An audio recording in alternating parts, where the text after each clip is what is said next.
So welcome to XPD's Connections event for careers in marketing, communication and marketing. For those who don't know me, I'm Jen Kramer. I'm a professor in the communication department. And today we have with us 2012 graduate Bridget Deitz, founder and chief marketing strategist for Greenline Marketing. Kason Ellinger. Kason, am I saying your last name right? You can pronounce it however you want. I say Ellinger, but that Ellinger, might be incorrect myself. So okay. Ellinger whatever you works. see. 2019 graduate, account executive for the Minnesota Wild. Michael Fry, 2018 graduate, senior project manager, creative management in Walt Disney, for Walt Disney Studios. And David Johnson III, 2019 graduate and of senior sales manager for Veritiv Corporation. Okay, corporation. Thank you all so much for being with us today. This is an absolutely fabulous opportunity for our students, and we greatly appreciate the time that you're spending with us. So Erica had asked you, and that's how I'm going to start out, is to ask you to share just a little bit about your career path and your current career trajectory, you know, what you're doing now and how you got there. So whoever would like to start, go ahead and unmute yourself and take it away. I'll go first. Hello, everyone. Can you guys hear me okay? Yes. Cool. Like she said, my name is Michael Fry. I graduated in 2018 from St. John's with a major in communication. I guess just in terms of career path and how I got to where I am now, I said this a little bit ago, but it was definitely not a totally upward trajectory. It was a lot of bumps in the road, like I think everyone has when they first graduate college and are expecting a super smooth path. But immediately after graduation, I didn't have any sort of job lined up. Even during college, I didn't do any sort of internship. I did a small one while I was abroad in London, where I studied for a spring semester, or for a fall semester, sorry. But I knew I was super interested in the media space. And during college, specifically, I was super interested in the sports space, and kind of where those two intersect. And right after college, a few months after college, I landed a gig at a small mobile app development startup in downtown Minneapolis. And my role there was really sports and events marketing focused, specifically within professional tennis, which I didn't know anything about when I first got the job there. But I was there for a couple of years, and I kind of got my bearings within the profession, within the professional workforce, and kind of just started to hone my skills there. After a couple of years, my interests kind of shifted away from sports, professional sports, and kind of leaned more into retail and entertainment marketing. And I ended up at another agency in downtown Minneapolis called Hayworth Marketing and Media, more in advertising logistics role, which is really just a different way of saying project management. I drove digital advertising campaigns for an assigned list of clients. And there was a couple more years there where I was working with, a paint company, as a client of that same media agency, a paint company, a campaign, or not a campaign, a gambling company, like casinos out in Vegas and across the US. So it was really different from what I was doing before. And then that's when COVID hit, when I was in the middle of that job. There was a massive shift to remote work. I was there for a couple of years. I was there for about a year working fully remote once, the pandemic really started. So after that, my interest kind of shifted again to entertainment and film, and one of my other passions there. And I was able to, because of the remote first kind of mentality with work, I was able to find a job out in Los Angeles, where I am now. I got an amazing opportunity with OMG 23 and Walt Disney Studios, like she had said. And essentially, OMG 23 is just the media and marketing agency dedicated solely to Walt Disney Studios, Disney Plus, and the sub studios like Pixar, Marvel Studios, 20th Century Studios, things like that. My job now is a senior project manager of creative management. It's essentially driving the execution of marketing campaigns for an assigned slate of film titles, television releases, things like that. So that basically means making sure a marketing campaign for a movie like Toy Story 4 makes its way from, you know, point A to point B. We hit specific goals. We are releasing to the public on time, within budget. So on any given day, I'm really working with my team at OMG 23, the team at, you know, the studios, external partners, publishers, other agencies, to make sure the digital marketing campaign is really going smoothly, you know, churning forward without any major roadblocks or issues or things like that. So that's kind of where I am now. Great, thank you. David, would you like to go next? All right, sure thing. I'm already off mute, and Michael has already set the stage so well. Great learning a little bit about your career journey, Michael. You know, I will second what he said in terms of, you know, not having a straight path to progression, right? The road was filled with a lot of ups and downs, but ultimately it boiled down to perseverance, dedication, and a high level of dedication. During my senior year, I wasn't set on what I wanted that next step to be. I wasn't sure on what that next step looked like. I remember getting accepted to a master's program at Boston University. So I got accepted to their Master of Science in Media Ventures program. So I had a passion for entrepreneurship, innovation, and media. So that program was getting accepted into that program was like a match made in heaven for me at that time. Unfortunately, it wasn't the most financially feasible option. So I did decide to apply like crazy to a ton of different jobs and internships. One thing that I did was I applied to the Minnesota Private College Job and Internship Fair. And prior to the fair, I saw there was an option to upload my resume and my cover letter. So I did that. And literally 3 days before the fair, this organization by the name of Veritiv Corporation reached out to me to schedule an interview. And I was immediately excited. I'm like, I don't know anything about Veritiv, but they're reaching out to me about an interview. They want me. Let's get ready for this interview. So showed up to the fair, got my fresh suit on. I'm excited. I have my resume in hand, have my portfolio. I'm just wide-eyed. And, you know, when I enter the interview and I start speaking with the local sales manager, he asked me, he said, do you know anything about packaging? I'm like, honestly, no. Outside of Amazon and receiving my product in a package, no. And he asked if, you know, I ever had a desire to get into sales. Again, I was honest. I said no. But one thing that I did vocalize was my desire to learn, grow, and be an asset to the organization. And it was through me articulating my hunger to accelerate my career early on that I think really, you know, compelled him to offer me a role. So that being said, in May 2019, I graduated as a communication major and sociology minor with magna cum laude honors. In June 2019, I began serving as a packaging sales trainee at Veritiv Corporation. 3 months later, I was promoted into a packaging sales representative role. In January of 2021, I started my master's program part-time through the University of Alabama and took advantage of my organization's tuition reimbursement program.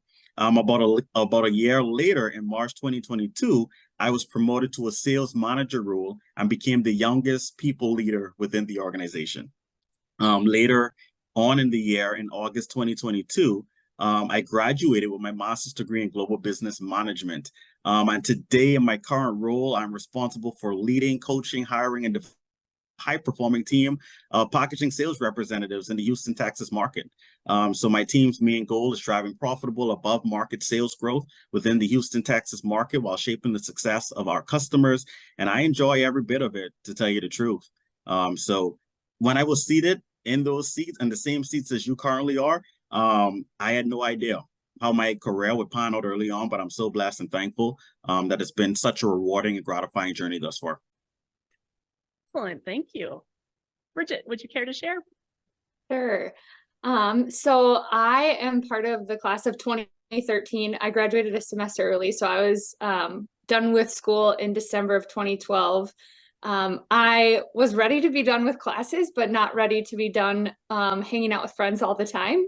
So I got a job in Sartell, just down the road from St. Joe, and really thought I had the best of both worlds. I had a full-time job, when I was done with college, but could still see all of my friends and classmates.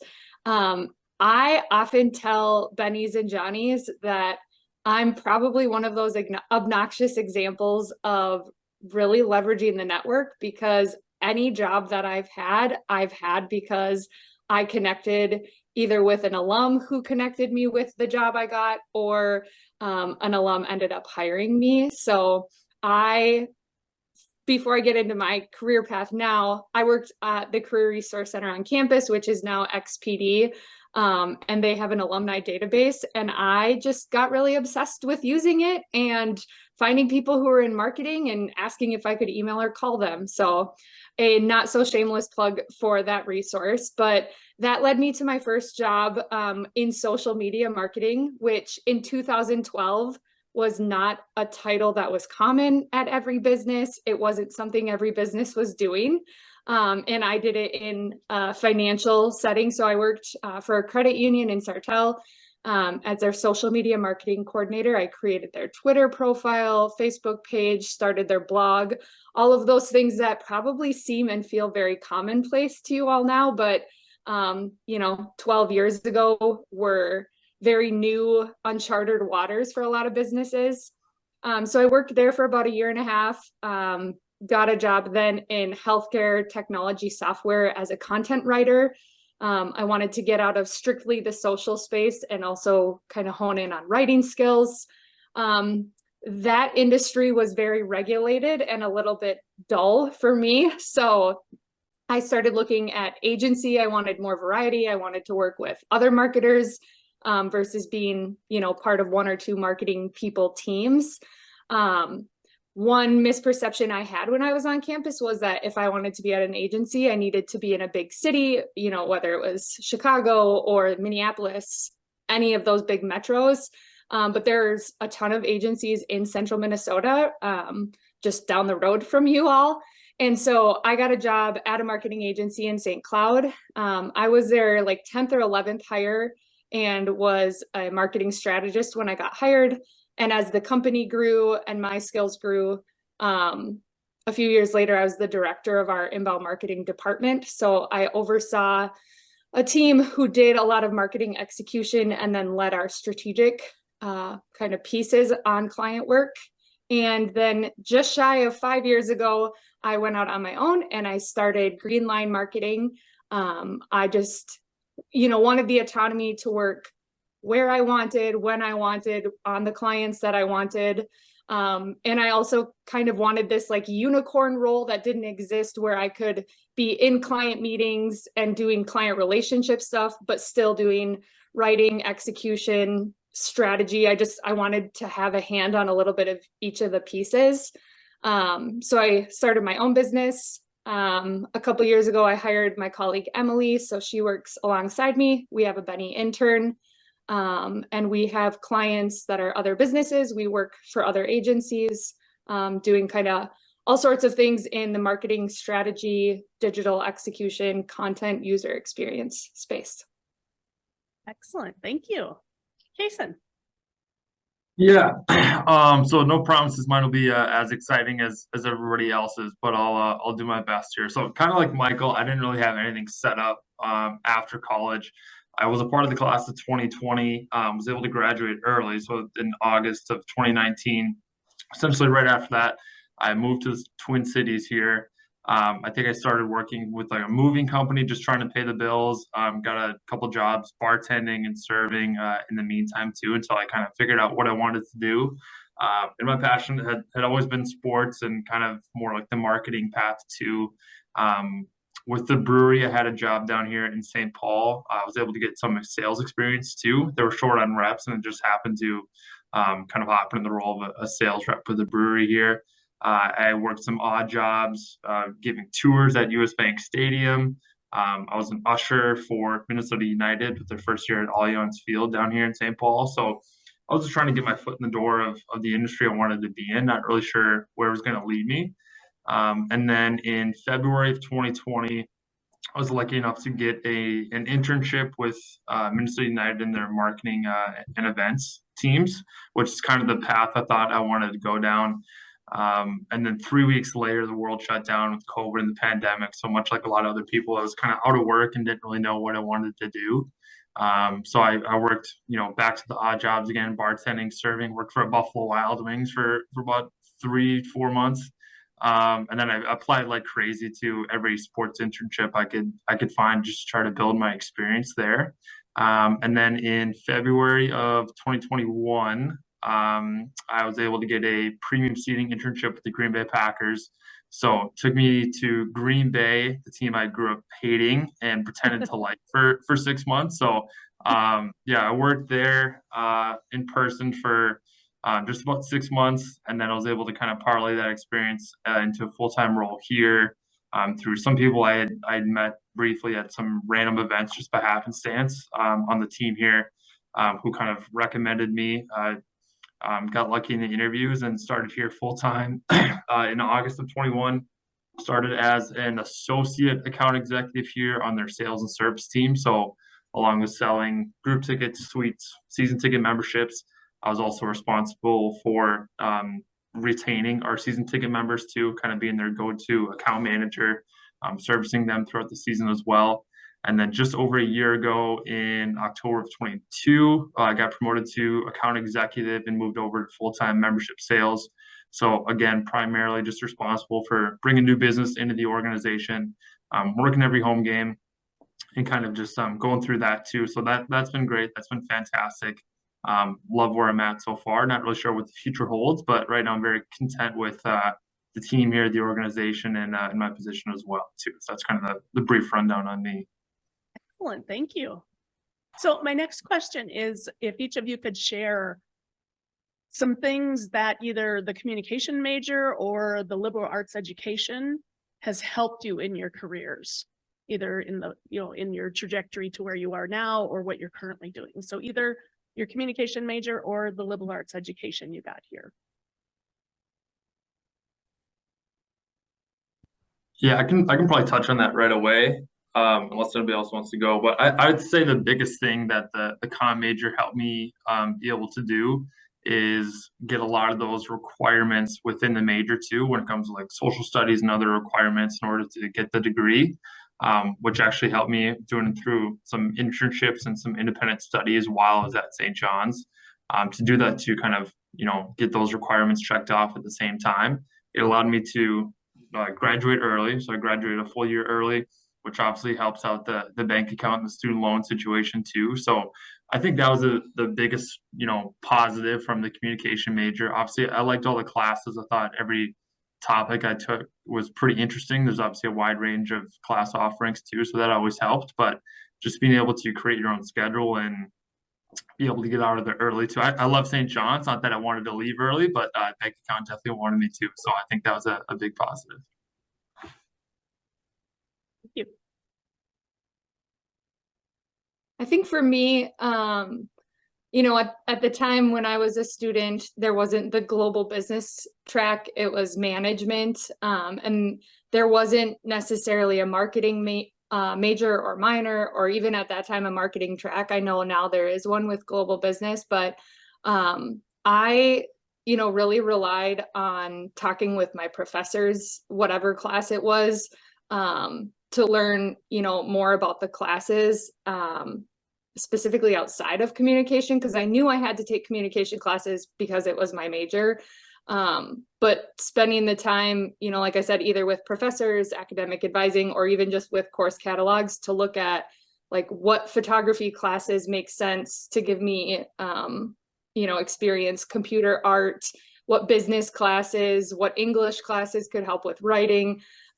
So my communication professors, I relied on them to like hone that specific skill set, but also help me look beyond just my major to see, okay, what's going to complement those classes and my interests so that, I am taking advantage of the liberal arts education. I shared in the last session, I assume it's still the same, but there was a math requirement. And I was like, hello, I'm in communication because I don't want to do math. Like, I'm not good at it. It scares me. I wanted nothing to do with it, but it was part of my requirements. And so My advisor at the time encouraged me not to just say like, what's the easiest, like lowest level, quick get it done class. And I ended up taking statistics, which there were tears involved during that class, but I can confidently say that there are things I learned in that class that I continue to leverage and use day to day. So even though it was a really hard class and it was completely out of my comfort zone, it fulfilled that requirement, but also gave me actual skills that instead of just saying, yeah, I went to a liberal arts college and I had to take a math class, even though I'm a comm major, I knew I was taking classes that eventually would, push my communication major up even a little bit higher to give me those skills. So. Thank you. Yeah, I think just speaking from my own experience, I think so many of the transferable skills that I learned just from going obviously to St. John's and St. Ben's, but also within the communication classes that I was a part of. So many of those transferable skills I still, lean on today on a daily basis to really kind of push myself forward. So I'm talking like public speaking, being comfortable in front of a group, writing, hundreds and hundreds of emails a day, to a ton of different people at any given time, kind of just those open forum discussions that were a huge part of every communication class I was a part of, being willing to listen, hear other points of view, opinion, but also being comfortable enough to give your own, and kind of just building that comfort in all of those areas has really helped me from, my first job right out of college to what I do now on a daily basis as a part of meetings and things like that. I think just the constant practice I got every day in communication classes and just being a part of that major really helped me, build that confidence in myself once I was outside of the classroom and just in daily life. Great to hear. Thank you. Yeah, so as I reflect on my experience and how the liberal arts education has really impacted me, I believe that my answer is twofold. So firstly, I was raised in Nassau, Bahamas, grew up in Nassau, Bahamas, an island that's only 21 by 7 miles wide, population of about 260,000. But, while growing up in the Bahamas, you would always hear about what's out there in the world, right, for you to achieve. But it's impossible, or it's nearly impossible to strive toward it if you can't see it. So when I first started to embark on my educational journey at CSP SJU, I was able to see it. I was able to develop a global mindset. I was able to envision and to aspire toward what the world had to offer. I think of it also from the mindset of our Benedictine values and how much of a role that they played in me, and me being able to identify my why, right? What it is that drives me and fuels me on a daily basis. So I think about listening, respect for others, hospitality, community living. Those are woven into the fabric of the institution. And they have, those values have served as the foundation of my work, and allow me to, remain hungry, right, to make a significant impact in the lives of others. So that's another part of it. And then lastly, as I reflect on the communication major in general, through all of my classes, I was able to gain a lot of skills that I still use, to this day. I reflect on, intro to communication, public speaking, debate, media writing, media effects. The list goes on, right? You'll find that communication is the basic building block of basically every social institution.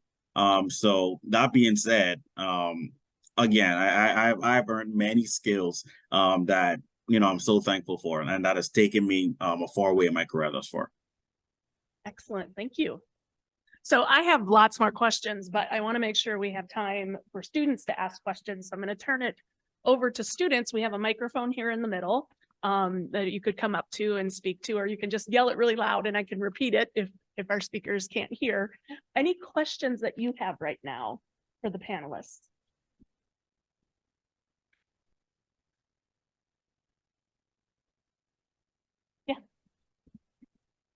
Here. Okay. Can you guys hear me all right? Yep, okay, great. If there was something that you wish you would have done during college, or like a resource you would have taken advantage of, or people you would have talked to, that would prepare you for your future career, what would it have been?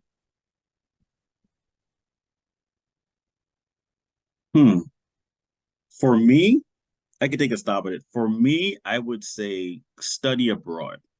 I was not able to take advantage of a full semester study abroad program. Unfortunately, my schedule, if you will, just didn't allow for it, right? But what I was able to do was to seek out an alternative. And I'll say this now, the Entrepreneur Scholars Program was easily one of the most impactful experiences throughout my undergraduate career. So shout out to Paul Marsnick, Margaret Newhouse, Steve Swartz, the Donald McNeely Center for Entrepreneurship, because this program allowed me to sharpen my business and financial acumen while simultaneously developing a global mindset through international travel. So although I wasn't able to embark on a full semester study abroad experience, I was given the opportunity to travel to Ho Chi Minh City, Vietnam, Guangzhou, China, and Hong Kong throughout three weeks during the Christmas, during the winter break. So although I didn't get to take advantage of study abroad, at least I was able to find an alternative. But if I had to do it all over again, I'd restructure my semesters in a way that would allow me to get to London for study abroad. Woo. I'm leading London in the spring, so extra woo for that. There you go. There you go. I think from my perspective, I was a part of a couple clubs and organizations. I was in Com Club for a little while. I rode crew for a semester, but I think I wish I would have done more earlier on with regards to clubs and organizations. I think it's easy to like see the flyers up and at the bus stop and like in Gretzky and being like, oh, that seems interesting, and then just forgetting about it. But I think there's a lot to offer with a lot of those clubs, even if it's just meeting people, because once you're out of college, you're not going to see a lot of these people again, and it could have been a great connection you could have made in one of those clubs or organizations that could help you after college. I think people think so in present day, but it's not as easy to like think, oh, this could help me in the future. And I wish I would have had more of that mindset earlier on in my college experience, and being a part of more clubs and more organizations and meeting more people. Because I didn't really start doing that a ton until I was, a junior or a senior, but there's still so much that you're able to be a part of as a first year or a sophomore. So I wish I would have done more organizations, being more involved a lot earlier on in my college experience. Thank you.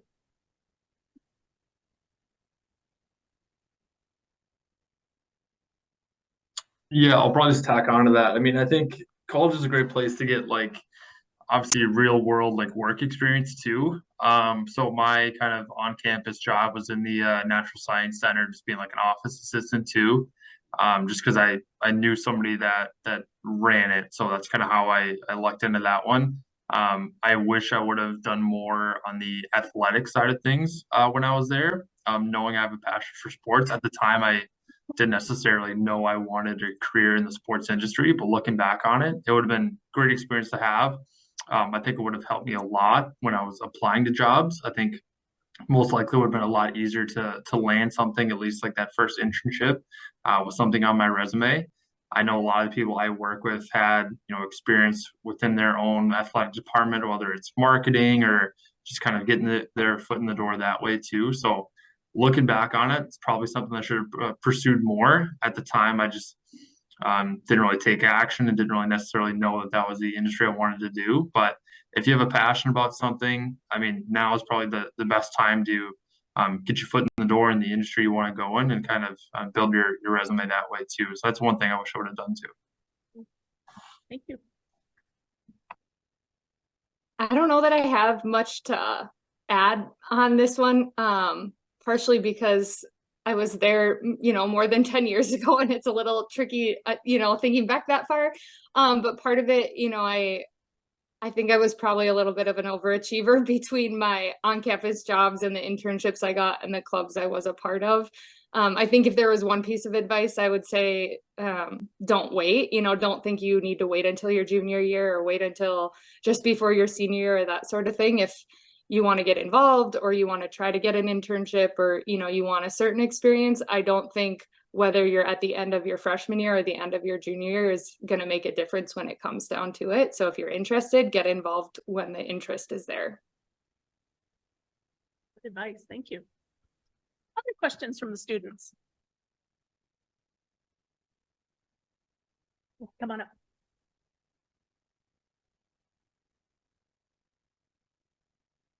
Hello, my name is Lily. I have a question that's kind of more specific, probably for Bridget, but like obviously all of you could answer. Obviously like a communications major is really helpful in like being able to socialize with people, but from your point of view and like starting a business, how did that help you like pick a team or like know who you wanted to work with?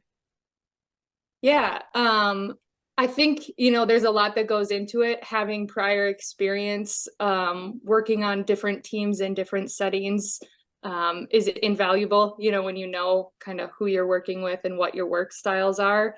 I think a few things go into it in terms of like what I've learned in classes. If you're someone who rolls your eyes and dreads group projects, I would suggest you shift your attitude because group projects aren't isolated to college.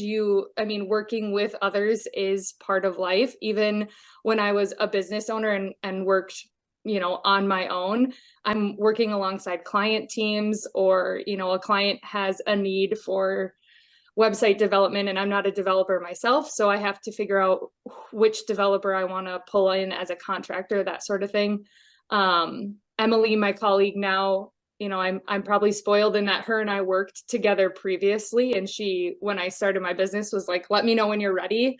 But again, we knew that we could work together in a professional setting, which I think is all the communication skills, being upfront with here's how I communicate, here's what my expectations are, but also saying, what do you expect of me? How do you communicate? And being open to kind of what everybody needs. While still kind of honoring like what's best for you. So any of those like interpersonal communication, organizational communication, things like that might sound like, oh, specific to a certain setting. Anytime that you're actively thinking about and working on your communication is gonna, give you the growth to help you consider what other people need too. Thank you. Questions?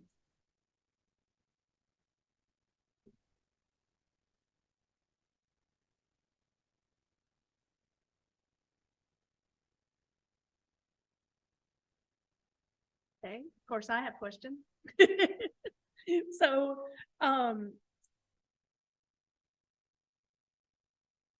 what advice do you have? And you've been giving some really good advice already, but what additional advice do you have for students who are interested in work in communication and marketing? You mentioned, we just talked about, Kelly asked the question about experiences that you might have had, but are there other things, other skills that you would say they should be cultivating? Bridget, you just mentioned, get over not wanting to work in groups. You've got to work on that. What other things would be helpful for folks in communication and marketing to acquire? What kinds of skills or knowledge? Yeah, I can start. I can't really touch on the marketing thing as well as everybody else can here. But I'd say just from a communication standpoint, the biggest thing I do day to day is just public speaking and writing too. Like Michael said, I wish a lot of my job wasn't writing emails, but a lot of it is just writing email after email too. And obviously talking on the phone, talking with people in person too, talking in larger groups. So that's the biggest skill I probably learned throughout my time, communication too. So if you're looking at specific skills to kind of hone in and focus on during your time there, I'd say those would be the biggest two for me, at least. I got a couple. I think one is, it kind of goes back to what Bridget was saying earlier, but get comfortable with numbers. I think something that gets lost so often in communication, and like when you think of marketing, is how often you actually do work with numbers, whether it be, you know, analytics, statistics, things like that. Those things are so important with regards to marketing and how you want to shape a campaign, and how you pivot a campaign to be more specific to a certain audience or demographic or things like that. So I think one is making sure you don't get too focused on words and creative, which, don't get me wrong, are very important within a marketing and communication role, but also finding ways to familiarize yourself with numbers and statistics and things like that, because they come up on a daily basis for me. And when you think of film and entertainment, that's not something you necessarily think of first is numbers, but it happens. So that's one. And then two is, oh, I lost my train of thought.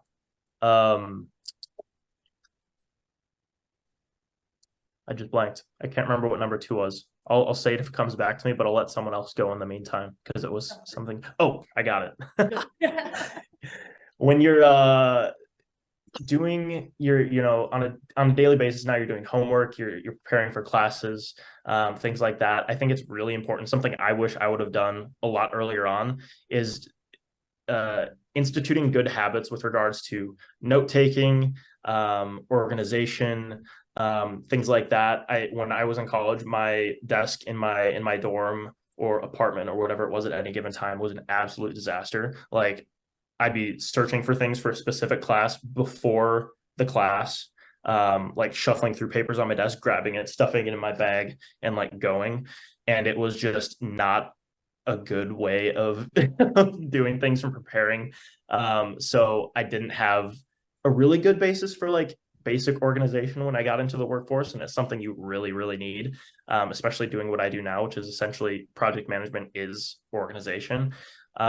So instituting good habits early with just the most minute small things can make such a huge difference later down the line, and you'll thank yourself later for doing that, because it's something I wish I would have done. So good habits, organization, note taking, time management, things like that will take you very far. Great, thank you. I would say mine are a little less on hard skills and thinking more about your soft skills. And it's maybe just even having an awareness or taking time to reflect on some of those things. So, you know, when you are asked to participate in a discussion, or, you know, you are required to ask a question or make a comment, you know, in those types of settings, I think things like listening, not just to respond, but actively listening to understand and interpret what other people are saying, learning how to communicate in a way that's effective so that you're saying what you want to say without being rude or offensive. And so I think some of those softer skills, you know, self-awareness, emotional awareness, listening, are things that you start to develop, you know, at the ages you're at. You're a young adult, you have your own responsibilities and your own independence, but you're part of a community that is helping you grow and shape those skills. So I think, you know, whether it's taking time to journal, to think about things, considering what situations are making you uncomfortable and what you can do to become more comfortable, whether it's taking a public speaking class, or, you know, doing an informational interview and calling someone on the phone, you know, sending emails to people who don't know you, calling people who don't know you. Those are things that you will have to do at some point, and learning how to foster either the comfortability with uncomfortability, or just, you know, stepping outside of your comfort zone will get you a little bit further, I think. Thank you. Yeah, those are all great responses. For me, I will have to say, being able to demonstrate a high level of emotional intelligence, being able to have a cross-functional and continuous improvement mindset, demonstrating the ability to adapt to change. They are all important skills to have. Another thing I would do is echo Bridget's point about getting uncomfortable, right? I implore all of you to look for ways now to get comfortable with being uncomfortable. One of the best things I could have done during my career at CSBSG was push myself to branch out of my comfort zone. I was involved in a lot of different clubs and organizations. I was the co-chair of the Archipelago Caribbean Student Association. I was an orientation leader, a cultural affairs board member, entrepreneur scholars, mission ambassador and tour guide, and even Senate president, the St. John Senate president in my last year. And through all of those experiences, I was able to interact with individuals from so many different cultural backgrounds. I was able to communicate with individuals across many different walks of life. And you know, I was able to delve into experiences that I could make a part of my story to be able to differentiate myself against other candidates. So think of it from that perspective too. What experiences can you take on right now that at the end of the day would allow you to differentiate yourself between you and whoever else you're going head to head for a role that you really, really want in the future. Great, thank you. Any questions popping up from students in the audience? Yeah. I'm just wondering, as far as religion go, it always seems like there's a lot of questions to talk about religion, what prior to have these types of like solve a problem or something. Sometimes I find it hard to come up with that on the spot to really try to sort of the ways to something like that. Were you able to hear that question okay?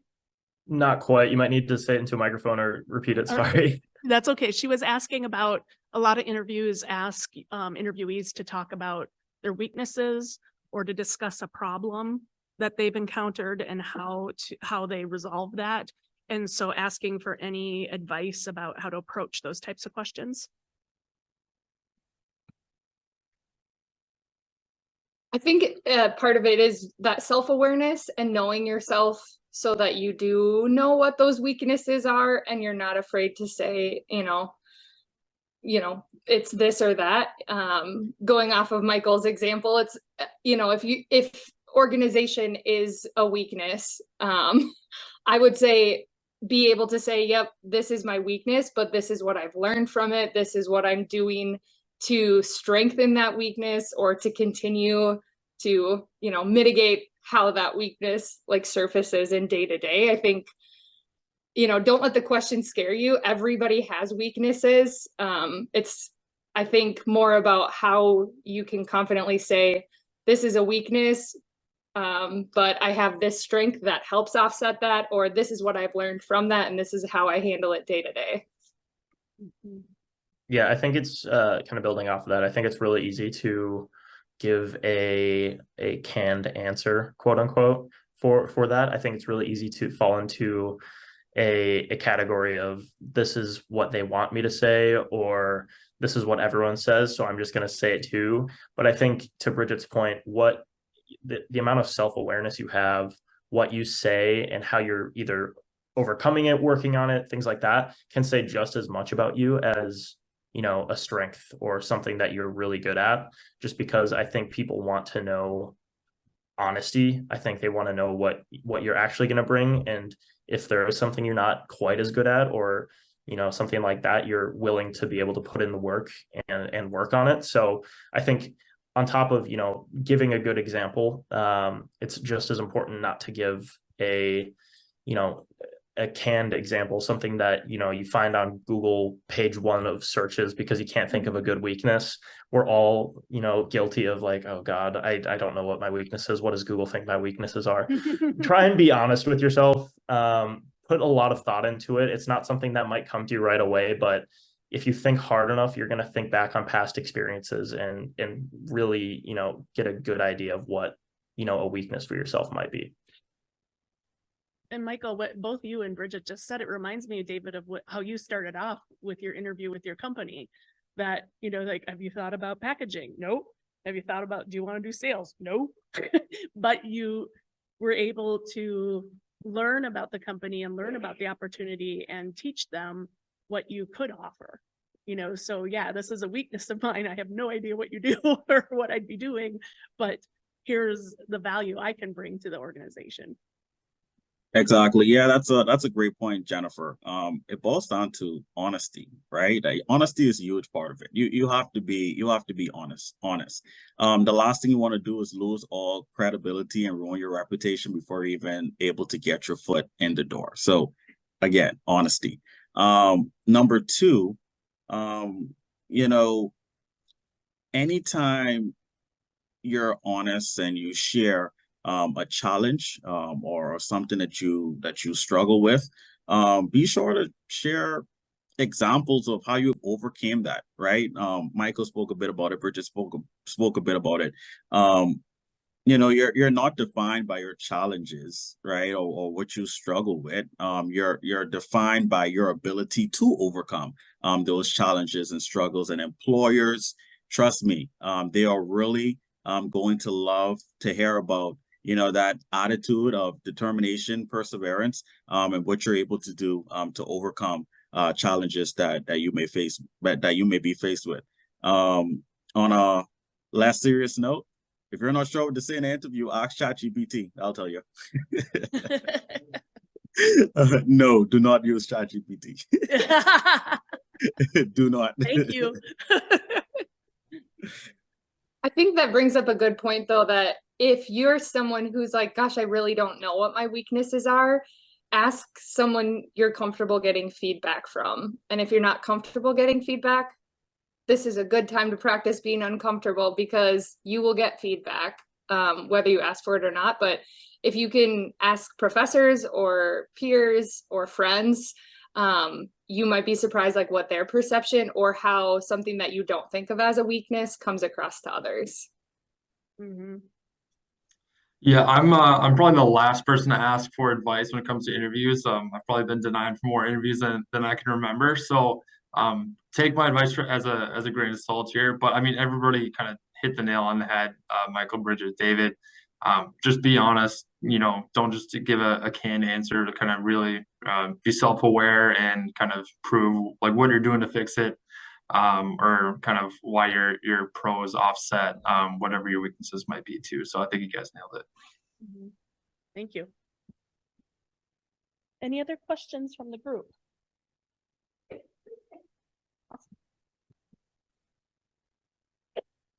So this question is for David specifically, but David, my name is Luke. I really love sales. I have a couple sales experiences under my belt.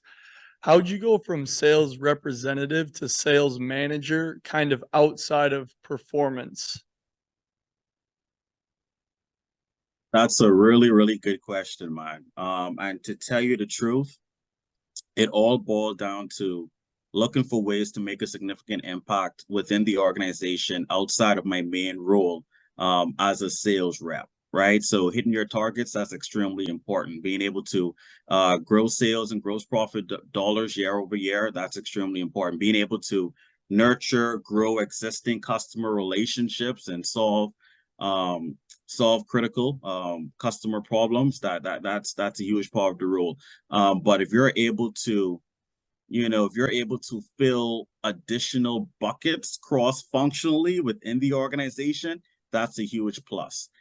So I'll give you an example. For me, I was able to serve as a marketing champion. I was able to serve as a marketing champion on my sales team, right? So outside of my main role, I was able to coach and train all of my peers on new marketing techniques to grow leads, and ultimately, give yourself or give them a higher chance of turning those prospects into accounts, right? So that's one thing that I did. Another thing that I did was I became a part of my organization's employee resource group. I served as a commerce committee lead leader. And this year, I actually transitioned into the vice president role for the African American and Allies Employee Resource Group within my workplace.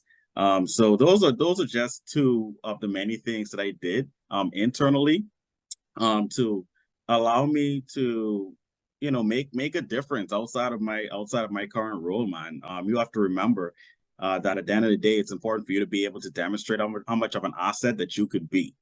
So the more skills you have, the more you can bring to the table, the higher the chance that the organization management would be willing to invest in you and what it is that you're aspiring to achieve, not just professionally, but personally.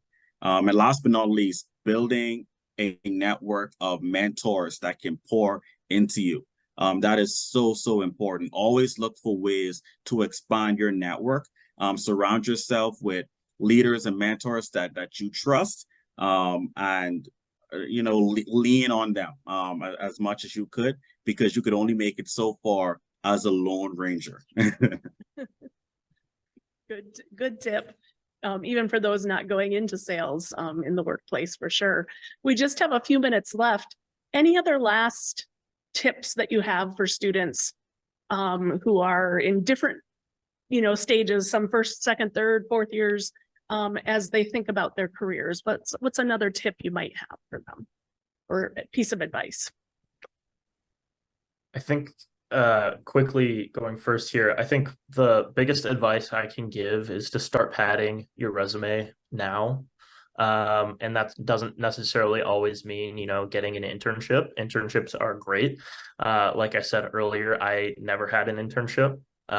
During college, I worked at a car dealership and I worked at a golf course during the summers. I never had an internship to kind of put me ahead of the pack. And that's not the end of the world. Obviously, internships are great, and I highly recommend getting one if you can, and applying to them. But if you don't feel like you're ready for one for whatever reason, or it just doesn't come to be, just find other ways to pad your resume. Getting involved, you can do online course certifications, add those to your resume. There's a ton of things you can do on your own time. Teach yourself something like Photoshop, teach yourself something like Adobe After Effects if you're more into the creative side of things. Start writing for the Record. There are so many things you can do on campus too that can add to your resume. Like on my LinkedIn profile still, it has nothing to do with what I do now, working with Disney, but I still have the one article I wrote for the Record at the bottom of my LinkedIn profile to show that I can write. So it's like, there's so many different things you can do. But if there's an opportunity to do something, say yes. And if you don't like it, at least you tried. And if you do like it and it will apply to what you want to do later, at least you can put it on your resume as something. So whether you're a first year or a senior, there's always things you can do to set yourself up for success later on when you're trying to get a job or an internship or something like that. I think we have time for one more piece of advice. Yeah, I think mine would just be continue to be curious. I think it goes hand in hand with what Michael said, but if you have questions about a job someone is in, or how they got the job, or, questions like this, what a professor thinks, what a class is about, ask questions. If you're not sure if a class is right for you, I'm guessing a professor would let you sit in on an extra class. An alum is probably willing to have a conversation, any of those things. Curiosity goes a long way. Asking a question, I don't think will ever set you back. Yeah.